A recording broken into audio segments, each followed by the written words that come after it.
राधे राधे। योगेश्वर योगीराज श्री कृष्ण अर्जुन को भगवत गीता का ज्ञान देते हैं, तत्व ज्ञान देते हैं, विराट स्वरूप का दर्शन कराते हैं। योगेश्वर योगीराज भगवान कृष्ण को समझे आप। उनको कहा जाता है कि राधा के बस में है, राधा का नाम पुकारो तो चले आएंगे। ऐसा नहीं है, इस तत्व ज्ञान को समझे आप। राधा का अर्थ है भक्ति और प्रेम। कृष्ण भक्ति और प्रेम के बस में है। जो भी भक्तजन उनको राधामय होते हैं। राधामय मतलब जो भक्ति प्रेम से डूब जाते हैं, भगवान श्री कृष्ण का ध्यान करते हैं, तब भगवान श्री कृष्ण उनके हृदय के अंदर वास करते हैं। उस विराट दिव्य स्वरूप का आप अपने हृदय के अंदर निरंतर वास पाते हैं।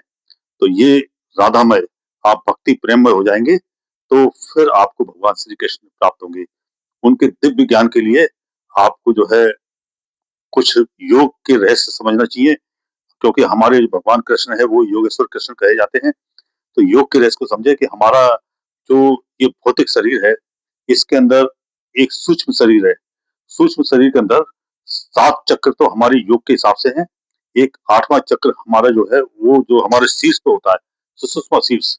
उस शीर्ष पे वो चक्र होता है, उसको राधा चक्र बोलते हैं, ब्रह्म चक्र बोलते हैं, ललिता चक्र बोलते हैं। किसी भी एक नाम से आप उसको पुकार सकते हैं।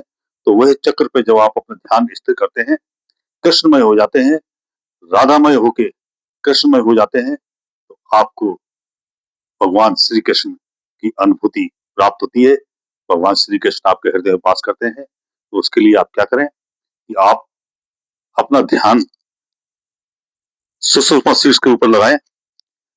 ये कमल के फूल के तरह होता है। ये हमारा शीर्ष है। जब हमारा अंतिम समय आता है, तो जब आत्मा इस मार्ग से बाहर निकलती है, तो हमको मुक्ति प्राप्त होती है।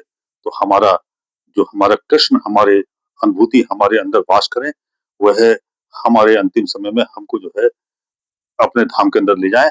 ऐसी कामना के साथ आप निरंतर राधामय होके, प्रेममय, भक्तिमय होके आप भगवान श्री कृष्ण का ध्यान करें।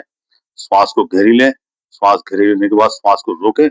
उस श्वास को रोकने के बाद आपका ध्यान आपके सुषुम्ना शीर्ष जो राधा चक्र है, उधर आपका ध्यान स्थिर होना चाहिए।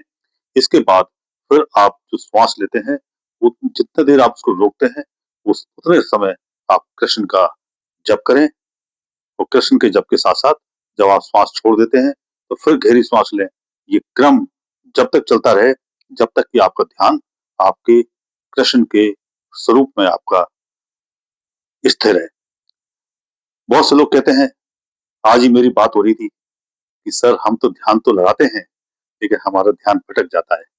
हमारे योग के अंदर हठ योग कहा गया है।